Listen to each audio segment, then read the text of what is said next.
For the perfect last-minute gift, check out Spa Finder. With Spa Finder, send a relaxing spa treatment straight to their inbox without leaving the house. Gift cards can be redeemed in-store at thousands of spas and salons nationwide, or online at the Spa Finder Wellness Shop. Spa Finder gift cards contain no fees and never expire, making it a perfect gift you can't go wrong with. Go to spafinder.com/podcast15 to save 15%, or enter the promo code podcast15 at checkout. The following is a Hoop Ball presentation.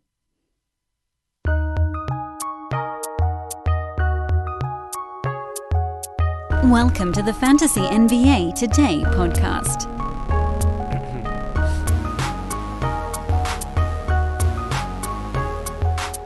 I got a pick in 30 deep coming up in probably the next 10 minutes, so if the podcast suddenly takes a weird detour or there's a long pause, well, you wouldn't hear it anyway. We'd edit it out. But if you're wondering if my attention changes mid-show, keep an eye out for that. That's your Easter egg for the day. Good morning, everybody. A happy Thursday to you all. This is Fantasy NBA Today, a hoop ball presentation, and I am your host, Dan Bespris. A name fit for seeing the letters typed out on screen. It is at Dan Bespris on Twitter, DanBesbris. That B is a bravo. I have a pretty good microphone, but it's still not super easy to tell unless you're listening on, like really professional speakers. As I've said before, if you'd like, you can just find me by Google searching Dan from Hoop Ball. Super easy. Definitely follow me on Twitter. I am extraordinarily active there. It's a lot of fun. This is where I do a lot of my thinking out loud when it's not the podcast, so check me out on Twitter, at Dan Bespris, again, DanBesbris. We are 5 days from basketball starting, and I'm guessing most of you guys are staring down the barrel of or have already had your drafts. Personally, you guys know I love to do my drafts at the last second, and I would suggest other people do the same. Yesterday, we found out that Gordon Hayward broke his finger. Again.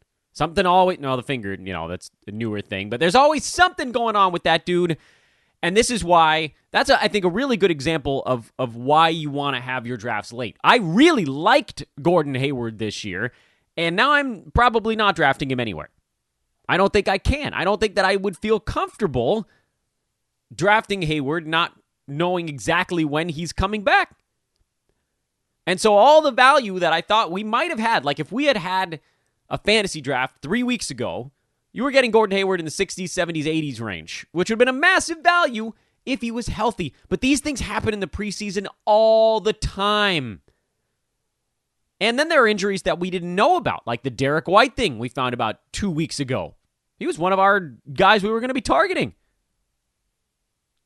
Brandon Clark still hasn't played in the preseason. Another potential target. These are 3 hot targets that we had no idea they were either hurt or going to be hurt, that we can now dodge by doing our draft late. So I am in, whatever it is, I'm in like 5 or 6 money leagues, and then 30 deep, which is, now I'm on deck. Now I am literally 1 pick away in 30 deep as we do this podcast. That one has to start early because it's a slow draft. My other ones are all fast snake drafts that somehow we've managed to accommodate everybody, even though there are folks in literally like 15, 16 hours difference in these things. I think we're fortunate that there's sort of like a big gap. We don't have anyone in Western Europe, I don't think, right now. We got the States, Eastern Europe, and then the other side of the Pacific. If we had somebody, there are a couple pockets there where we wouldn't be able to correspond. Like we covered almost all 24 hours in a day, but we managed to slip it in there.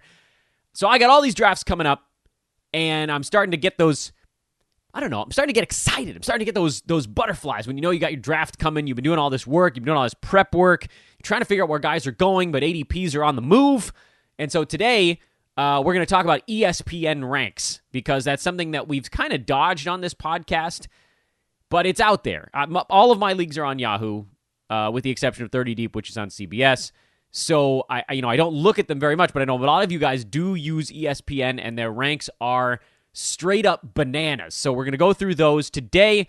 We'll pick out some of the absolute craziest things and some areas where we can catch a winner or two. No guest on today's show for the first time in a long while, but we will have 2 on tomorrow's show, the Legends of Fantasy Basketball episode. Tomorrow it'll be Dr. A, Steve Alexander, and Aaron Brewski. Old buddies, Legends of Fantasy. That'll be tomorrow's weekend edition, the Friday weekend edition. I cannot wait. That is going to be incredible.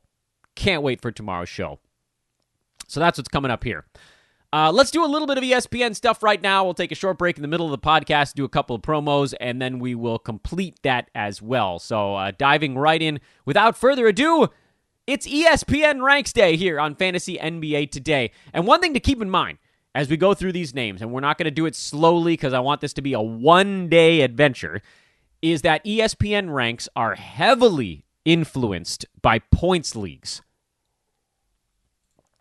We have this conversation every year, but it's important to have it every year because we often have, 1, new listeners, and 2, it's easy to kind of forget that it happened. It's easy to forget that this is why these things are the way they are. For instance, on whatever platform you're using, their numbers are influenced by the way that most of their leagues exist. So ESPN exists in a world where a lot of their leagues are points leagues. Yahoo, almost all of their leagues are 8 and 9 cat, sort of traditional. Fantrax, similar. CBS has a ton of points leagues, so their rankings are pretty well clouded in that direction. So what you're going to see is that because most points leagues don't factor percentages, that ESPN ranks are going to be artificially inflated or deflated based on efficiency. Everything is off the wall because of efficiency. CBS, same thing. Yahoo and Fantrax, you'll see guys like Anthony Davis right up at the very top the way they basically should be. Whereas if you look at ESPN, for instance, Anthony Davis is pre-ranked 6th. 6th. Russell Westbrook is 14 on ESPN. Giannis is number 1. And that tells you everything you need to know because Giannis could do every single thing he did last year, which, mind you, was 30, 14, and 6 with a steal, a block, 1.5 3-pointers. But he was the single worst free throw value in the entire NBA. He was the worst boulder weighing down free throw percent. Worse than anyone. I know his percentage was higher than some guys at 63%, like Andre Drummond shot 58%, but Drummond took 5 and Giannis took 10. It's weighted. It is the biggest weight in fantasy sports. In any statistical category, there is no player in the NBA who has a larger negative impact on any one category than Giannis and free throw percent last year. Yes, that also means that by removing that, you turn him into the best player in fantasy sports, which is how we get to where we are on the ESPN rank board. You can do this, Basketball Monsters player ranker can do it very easily. If you punt free throws, Giannis is number 1. Anthony Davis, amazingly, is number 2 because James Harden falls farther. But Andre Drummond is number 5 in that situation from last year. LeBron actually, believe it or not, stays sort of similar to where he was just because other guys kind of moved past him and some other guys fell behind and it hovers in that same general area. Clint Capella would have been number 12 last year if you were punting free throws. But we're not punting free throws in most of our leagues, and so if you're in an ESPN league that's not a points league, you need to dramatically reshuffle the deck. So let's read off a chunk of names and then go through them on today's show. That's how we're going to do it. We'll go through them 20 at a time. So the top 20 on ESPN's rank board, Giannis, Jokic. That one's actually kind of interesting because Jokic actually has good percentages, so presumably they think he's playing in all 72 ball games. Luka, Harden at 4, Kat, AD, Dame, LeBron at 8, KD is 9, Steph Curry is number 10, Trae Young 11, Ben Simmons 12, Tatum, Westbrook at 14, Joel Embiid, Devin Booker, Bradley Beal, Pascal Siakam, Shai Gilgeous-Alexander, and Jimmy Butler is your top 20 on ESPN. So some of that is actually not that far from reality. Like, for instance, LeBron at 8 is only a little bit above where he should be. Dame at 7 is more or less where he should be. And again, some of that on the Dame thing is because he is a slight negative in field goal percent, and that doesn't matter. So the other guys around him, everybody's moving more than him. More guys fell behind. Some guys went in front, and he ends up kind of right back where he started. Certainly, the most interesting things there are the most interesting thing in that entire list was Giannis at number 1, because there's no universe outside of a punt, free throw, head-to-head build where Giannis should be number 1. There's just not. You can mess with numbers all you want. You can turn off turnovers. That moves him up to 14 from last year. You can, like, the head-to-head element of it, you can try to consider totals, although Giannis did miss a handful of games last season, and he probably will again because, frankly, Milwaukee doesn't need to win the regular season, and Giannis has now signed his extension, so, whatever. But that's going to screw up. That's going to drive ESPN boards. So let's do this 2 different ways now that I look at it from this perspective. We don't really cover points leagues on this podcast very much, so let's talk about it from both angles. Let's say you're doing a category draft. How can you find value in that top 20? And let's say you're doing a points league draft. Is there any value left in that top 20? There you go. That brings it all together. I feel like we've put a really nice bow on that side of the discussion. So first of all, James Harden should still be number 1. I don't care that he's going to be held out for a trade of some kind. What is it going to be? 4 or 5 games? He's still, like, if you look at last year, James Harden was still so far out in front of everybody that missing a few games, it wasn't going to be close. Like, James Harden was number 1 last year. Anthony Davis was number 2. And the difference between them was like adding, Trae Young.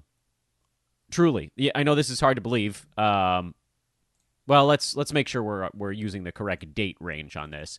But effectively, you don't need a name. The difference between James Harden and Anthony Davis was like adding a player of a 3rd-round caliber to your team. And Trae was better than that last year because I had my totals all mishmashed. So it'd be like adding like Siakam to Anthony Davis. Gets you to James Harden last year. That's how far out in front of everybody he was. Now, by totals, it was a little bit closer. Like if you were actually punting both percentages, and we'll leave turnovers involved because there's a slight negative impact there. If you were punting both percentages last year, James Harden was still number 1. He was actually farther out in front of Anthony Davis, but LeBron, Giannis, and Andre Drummond catch up a lot. But still, I want you guys to internalize this. The difference between Giannis last year, punting both percentages, which is effectively what you're doing in a points league. It's not perfect, but there is a slight negative for turnovers. You get points, rebounds, assists, steals, blocks, turnovers. That's basically it. This stuff doesn't really matter all that much. Harden is still so far. The difference between Harden and Anthony Davis actually now grows to a late 2nd rounder. So it's a bigger gap between those 2 guys, meaning Harden's advantage in free throw combined with his disadvantage in field goal percent moved him farther out in front. LeBron caught up, but he's still behind AD at 3rd, and Giannis caught up a lot, but he's still right behind LeBron in 4th place. The difference right now, looking at last year's numbers, by the way, Harden played 4 more games than Giannis last year, so think about that. If Harden does sit out 5-6 games because of what all this other stuff going on, Giannis is going to miss 5 or 6 games just because they're so good they don't need it. The difference between James Harden and Giannis Antetokounmpo last year was a full season of, again, percentage punting. Kawhi Leonard. Is that nuts or what? The difference in individual roster slot value, meaning the difference between James Harden at this point was roughly 1.25 p-values above your NBA average player, which is effectively the number 70 guy last year. and Giannis was 3/4 of a p-value ahead. So to get that last stretch, you're talking about like the number 13 ranked player, which, it doesn't work out that way because you can't always get the number 70 player to fill in your other roster slot. That's not that easy, but effectively, that's the difference that we're talking about right here. So then pivot that towards this season, and to say, Harden is 4. Where was Luka last year? He was 14.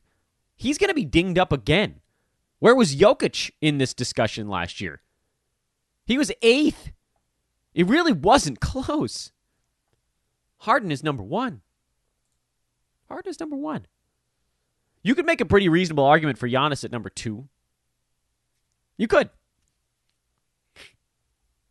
Here's the thing. You could make an argument for Giannis at number 1, frankly.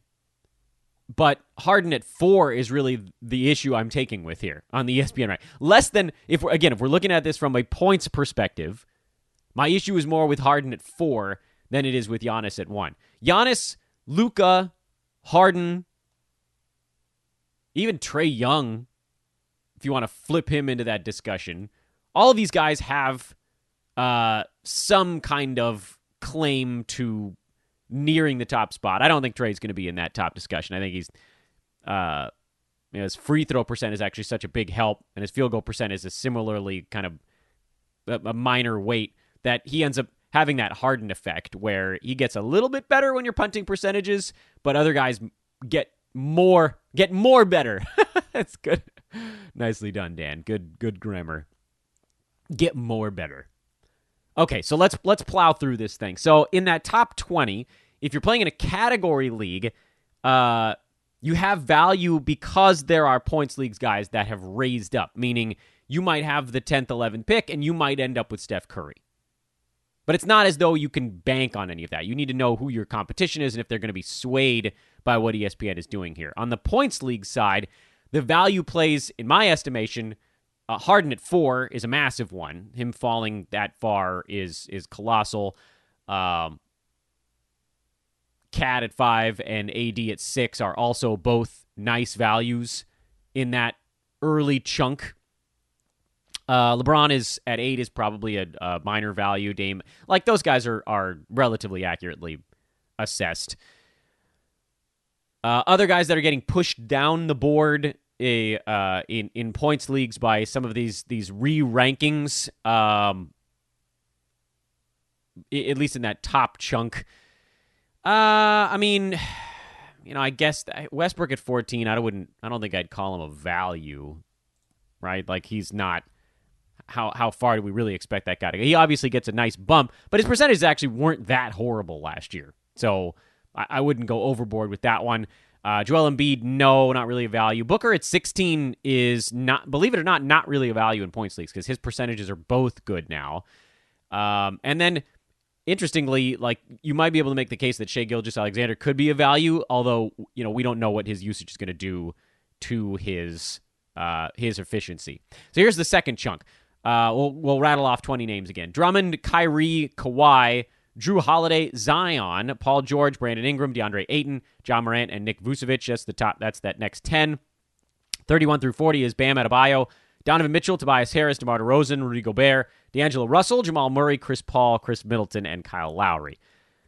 In this next 20, if you are playing a category format, Paul George at 26 is a crazy steal. An insane steal of a value. DeAndre Ayton at 28 is an obscene steal. You guys know I like Vooch at 30. That's totally fine. Bam Adebayo at 31. He's actually value in both points or category format at 31. Tobias Harris really far up the board on ESPN. They're closer to his number than the other side. That's super surprising. Chris Paul at 38 is a big value in category formats, and Kyle Lowry at 40, although that, we're seeing that on both websites. Those guys are just down the board because they're old. In that next group of 20, your points league's value. By the way, Kawhi Leonard at 23. Insane category league value. Almost skipped right over him. Points league's value, Bam, as we talked about already, is really the only one that's super obvious in that group of guys. Looking at some of the other names in there, I suppose you could probably call Drummond a value because he plays relatively well and you punt his free throw percent. And, his field goal percent actually isn't as good as it used to be, so he would get a pretty good kick. So he's a maybe in terms of value at that spot. I actually think Kawhi Leonard would be a value at this spot, even in points leagues, because he's just so freaking good. And like last year in points formats, he was around the turn anyway. So he's a value in both types there. That's probably it in that chunk. Yeah, that's it in that chunk. All right, third chunk, 41 to 60. Again, we'll break it down both directions after I remind you guys that with your drafts coming up so darn soon, you need the best stuff to get you through them. And the best stuff is the Hoop Ball Fantasy. It's your apartment speaking, and I need some favors. When you're singing in the shower, just try going up a key. You're trying to be an alto when really you're a soprano. Oh, and if you could bundle your renters and car insurance with Geico, it's easy to do online and we could save money. And then when you read your murder mysteries at night, could you read out loud? But skip the murder parts because I get scared. Geico. For bundling made easy, go to geico.com today. Who are you texting? My therapist. You text with your therapist? Text, video chat, call. Yep. That sounds too easy. How did you find her? I just went to betterhelp.com/save. She's a licensed therapist and it's all online. I connect when it's convenient for me and don't waste time driving anywhere. Plus, it's affordable. I wonder if I should try it. It's great to talk to someone in confidence. She's helped me sort out quite a few things. And right now you save 10% off the first month when you go through betterhelp.com/save. BetterHelp.com/save. Got it. Pass. That's the best stuff. It's just $4.99 for a month. $4.99 a month. Gets you the Brewski 150. Everybody's talking about Shea and Christian Wood and Michael Porter Jr. Don't you want to know where Brewski has those guys? Of course you do. That's in the Brewski 150. 8 and 9 cat he's got in the B150. The draft guide. It's got points leagues rankings. It's got projections. It's got auction ranks. It's got depth charts. It's got schedule grids. It's got streaming grids. It's got punt strategy guys. You get the DFS pass with your daily DFS article, lineup builds.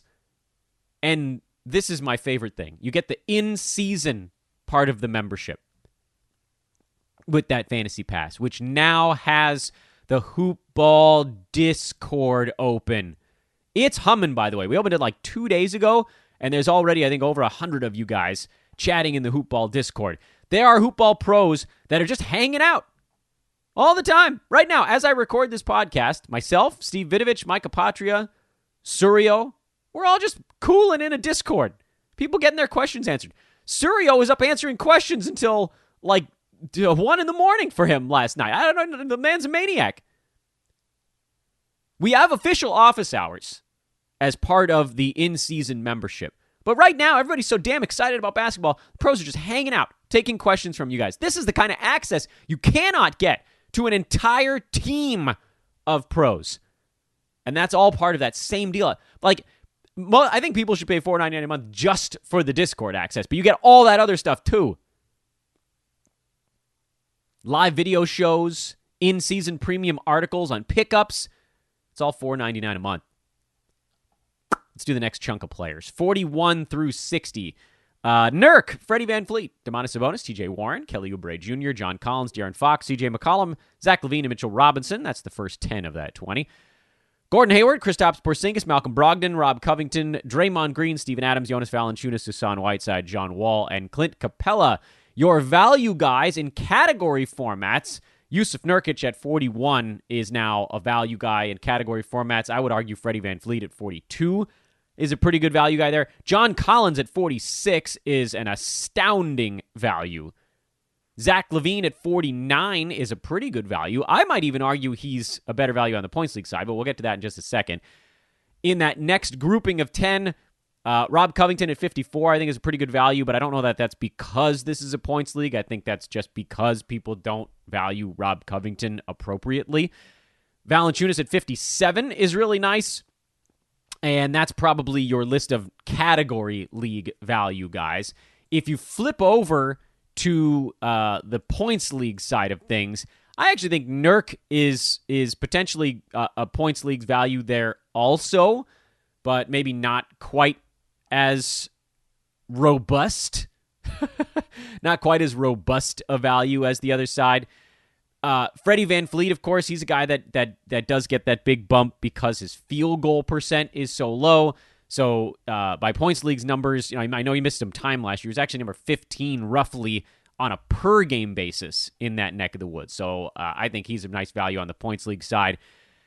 Looking at some of the other names here just to make sure we've cover everybody's bases. Yes, I like Covington. I think he's a potential points league guy also, which is interesting. His percentages aren't good. His value is tied up in his defensive stats, which, you have to make sure your points leagues are set to give you a nice chunk for steals and blocks. But if that's the case, then yeah, absolutely. Zach LaVine, he's a big points leagues value there. Frankly, I think John Collins is a points league value there also, just because I know his percentages are actually pretty good, so he takes a hit in points leagues, but it ain't going to be that big. And then that second grouping, John Wall at 59 is actually probably a points league value because he's not a great foul shooter and he's a terrible field goal percent guy. So you wipe that stuff out and he could have a pretty big year, especially if Harden ends up getting moved at some point. Steven Adams relatively early here because, again, that same kind of story. That's not really a thing. Mitchell Robinson at 50 is actually a little scary for me in a points league format, and that's probably your goodies in that chunk. Fourth grouping, 61 through 80. We're gonna go through the top 100, I believe, on today's show. Although we'll kind of see how timing's going on this. Yeah, that pause was me picking 30 deep. I told you it was going to happen at some point during the show. I just I didn't know entirely when. The fourth chunk here, Christian Wood, Montrezl Harrell, Dennis Schroeder, Al Horford, Delon Wright, Devontae Graham, LaMarcus Aldridge, Lonzo Ball, Jeremy Grant, and Victor Oladipo. Julius Randle, Mike Conley, Eric Bledsoe, LaMelo Ball, Lou Williams, Ricky Rubio, Josh Richardson, Michael Porter Jr., Tyrese Halliburton, and Buddy Hield. If you were in a category format, your value plays in there.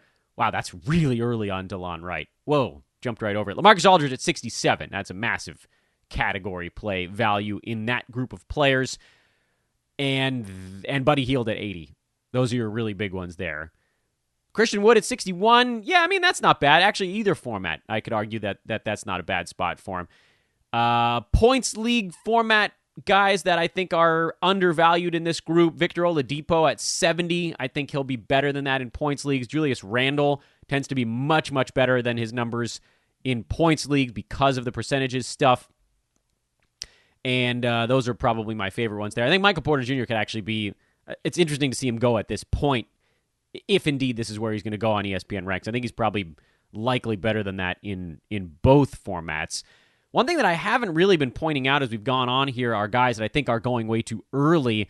But I think as long as we're isolating the value plays in each section, you can kind of get an idea of the opposite side. But just very quickly here, for argument's sake, the second, third, and fourth chunks, in my estimation, guys that are going way too early. Drew Holiday at 24, Zion Williamson at 25 is going too early. Ja Morant at 29, although again, take into account for Zion and Ja at least that they're a little bit more accurately placed for a points leagues format. I don't like to see Tobias and DeMar DeRozan going in the 30s. I don't want to say they're going too early there. They're just they've wiped out their value. That's the big issue. TJ Warren at 44. That's too early with him being dinged up right now. Gordon Hayward, the injury, although I don't think that's been factored in on him. Malcolm Brogdon at 53. That's too soon on Brogdon. I'm just trying. This is guys that are going too early, I think, no matter what format you're looking at. So that's sort of where I'm piecemealing it together because, like, you can look at Steven Adams at 56 and you can say, that's insane. But then remember, points league. So I just keep hammering that into the old brainer and hopefully it'll settle in at some point. In that last grouping, the 61 to 80 group, Dennis Schroeder at 63. That is way too early. Delon Wright at 65. Crazy early no matter what format you're looking at. Jeremy Grant at 69, I think that's really too early for him. You've wiped out his potential value. Conley at 72 is too early for me. Lou Williams at 75, that's too early because he just doesn't have the usage. Even in a points league format, he just doesn't have the usage that he used to have. Rubio at 76, Richardson at 77. Those are also a little bit early for me. And then Tyrese Halliburton, I know he's going to play a little bit this year, but the Kings want to make the playoffs, so they're not going to be pushing him. That's way too early at 79. And one other thing that I want to mention here is before we do that last grouping of 20, guys, I mentioned it on we talked about it on Friday's show and even hinting at it this week, but I can't believe I forgot to say it at the outset. The Aaron Brewski versus Dan Besbris season win total showdown is out, and it's free. It's free. If you're on our mailing list, you got an email about it. And if you're not, we've been tweeting about it on the social media. So you have a couple of ways to check that thing out. The article itself is over 11,000 words long. Brew and myself, we put a lot of effort into this. We handicap all 30 teams for everyone to see. It's free for everyone to see our breakdowns. We each have leans listed on all 30 teams. And if you want the top plays, you just have to get the wager pass. Brew has 13 bets he's actually making out of these 30 teams, and he has 31 units on the line in those 13 bets. I have 12 bets for 20 units on the line. Those top plays are available for Wager Pass subscribers. Also, Hoopball 360 subscribers. Wager Pass is $9.99 a month. Hoopball 360 is $12.99 a month. That's the Wager Pass and the Fantasy Pass together, so you get them at a nice discount. So please do check those out. The Wager Pass, there is no commitment. You know, you sign up for 1 month, you can cancel before that month is over if you want. You could sign up and immediately cancel after seeing what our season win total best bets are. I wish you wouldn't, because I'm pretty sure you're going to win a bunch of money on our season win total bets. But you could if you absolutely wanted to. Most sports betting websites don't even sell a single play for $10. It's like $25 to $30 for one play from a handicapper. We're giving out a whole month of plays from me, Aaron, Devin, Mike, Troy, Vince, Eric, the whole team.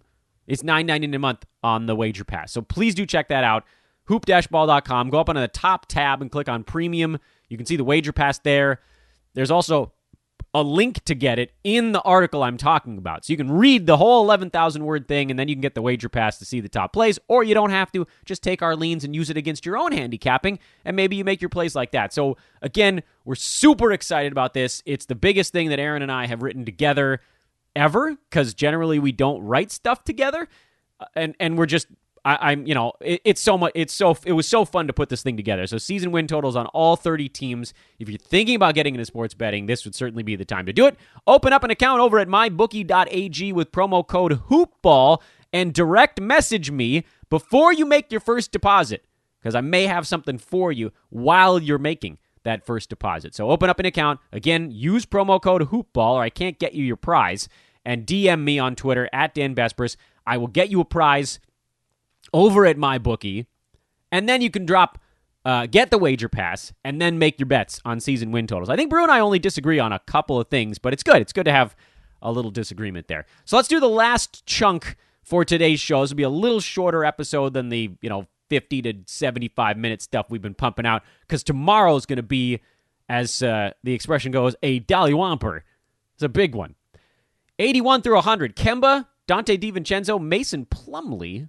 How about that? Aaron Gordon, DeJounte Murray, Jaylen Brown, Karis LeVert, Tyler Herro, Markelle Fultz, Miles Turner. That's that first 10.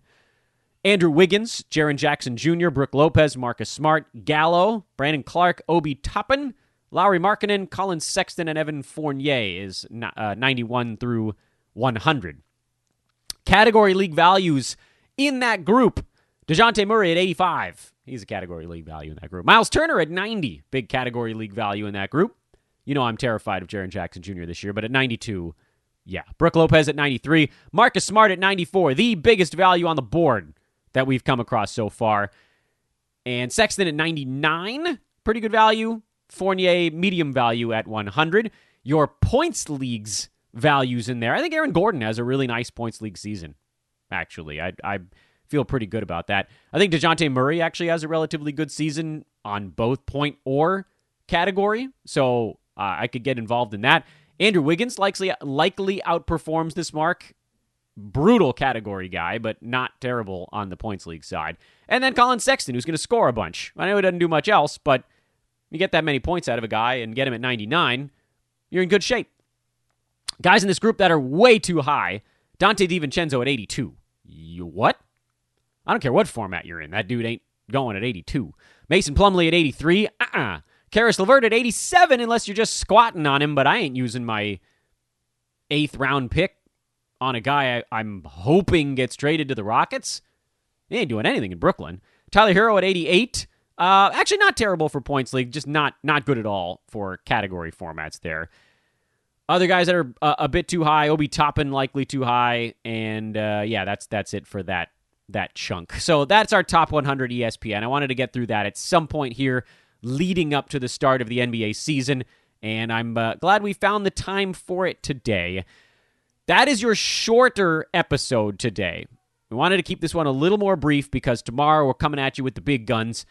Dr. A and Aaron Brewski, Titans, legends of fantasy basketball. That's our Friday weekend episode. You guys kept asking for ESPN, so finally we gave it to you. Oh, one other thing I want to slip in here before our show is done. There was a request put out for me to go back through the players and try to remind everybody of people that are actually hurt versus people that are just preseason hurt. So we'll do that very quickly here. People that are actually hurt, luckily, not a ton of them inside the top 50. In fact, I might say 0 inside the top 50 Yahoo ADP guys. But once you get outside of that, you do have a few. Gordon Hayward actually hurt. That busted finger it's an avulsion fracture on his right pinky, I believe. So it's a shooting hand.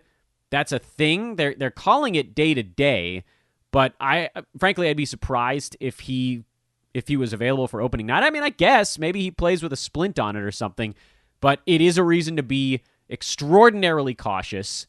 Hopefully we get some more information out of Charlotte, but I would be inclined not to take the risk because he's going to cost you probably a 5th rounder. And if your 5th rounder, it's suddenly like, oh, by the way, he's going to miss 3 weeks, that'll kill you. If he plays, great. He ends up being the value that he was going to be there, but that's a big risk at the moment. TJ Warren is dealing with plantar fasciitis, which is rough. He's done a little bit of light on-court work. Obviously, he really wants to play. He's been pretty damn durable, basically, since Phoenix started to let him play a little bit. But again, like we're talking about a guy that we're 5 days from the start of the NBA season, and he hasn't gone fully live at practice. So I think I got to dodge him.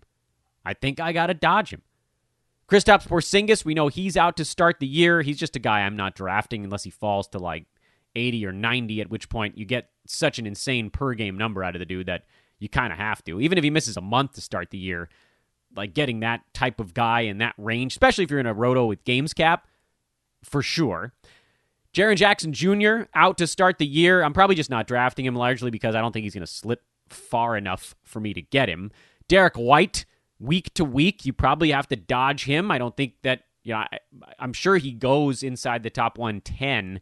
And frankly, for me, I would need to get him 10th round or later if I'm going to squat on a guy like that. And there's so much uncertainty that I frankly don't know if I can. Brandon Clark is considered questionable for tonight's preseason game. It sure would be nice to see him get in there. He's dealing with groin soreness before the season starts, because if he does play this year, he's going to walk himself to a top 75 or better season in Roto. I guess wait and see. Hopefully your draft isn't tonight and we get a word on him. If he gets in there, then terrific. You throw him back into the mix, you're good to go. Kemba Walker out to start the year. He's another guy. Now, the difference between Kemba and Porzingis is that when Kristaps gets ready and he's actually playing, he's going to be hammer blasting in that top 20 range. For Kemba, he just doesn't look right. Even when he's on the court now, I think he's more like a top 40, top 50 kind of guy. So I don't think I'm drafting Kemba basically under any circumstance. And then there's a couple guys later on that we're sort of keeping an eye on, but it's not not clear that it'll carry over, and it's not clear that it'll matter.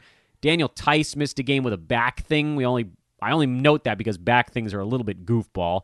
Larry Nance has a concussion, so he's probably going to be out to start the year. We don't know how long. He's a massive value play anyway. You can probably get him in the 13th, 14th round, and he's going to see minutes for the Cavs. So I'm not going to dodge him because of the concussion, only because you can get him so late that it's a value no matter what. No matter what, that's a value there. Terrence Ross sounds like he's good to go. He's probable, so I thought he might be out to start the year. Sounds like whatever's going on with his toe, he's good enough. And I think that's about his... And Jeremy Lamb, but we knew that when he's out at least the first month of the year. And, with guys like that, it probably will stretch a little bit beyond that mark as well. So that's generally your guys getting drafted that are actually hurt list to start the year. Hopefully that was at least a tiny bit helpful for all of you. Again, a reminder here at the end of the show, hit me. Oh, recruiting. I've been getting your emails. I've been getting your tweets. That's awesome. We got some folks writing in to join the gambling team. We got some folks sending emails about the written content team. I will be getting back to all of you soon enough. Again, if you want to be part of our sales team, that's the opportunity to make a little bit of coin at this thing. You can bug me about that as well. It is at Dan Vespers on Twitter, or Team Hoopball at hoop-ball.com is the email address. You can hop on a Hoopball League waiting list for next year. I know that's not that compelling, but do it. That way you don't miss the call next year. We'll make sure you get an email about that. All of those things, reasons to contact me on Twitter. Manscaped.com, forgot to do their read today, but it's Hoopball20 is the promo code. And please do check out our season win total article. 30 leans from both me and Brew, 11,000 words.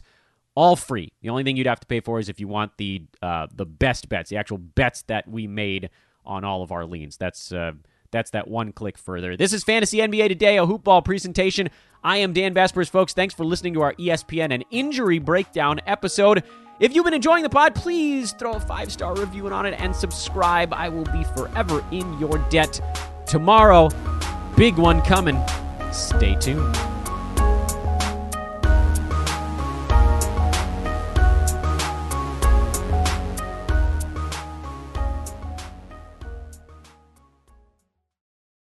This has been a Hoopball presentation.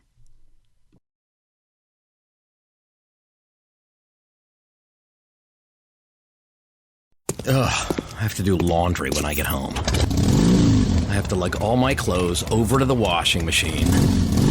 Then I get to put them in the dryer and accidentally shrink my cashmere sweater again.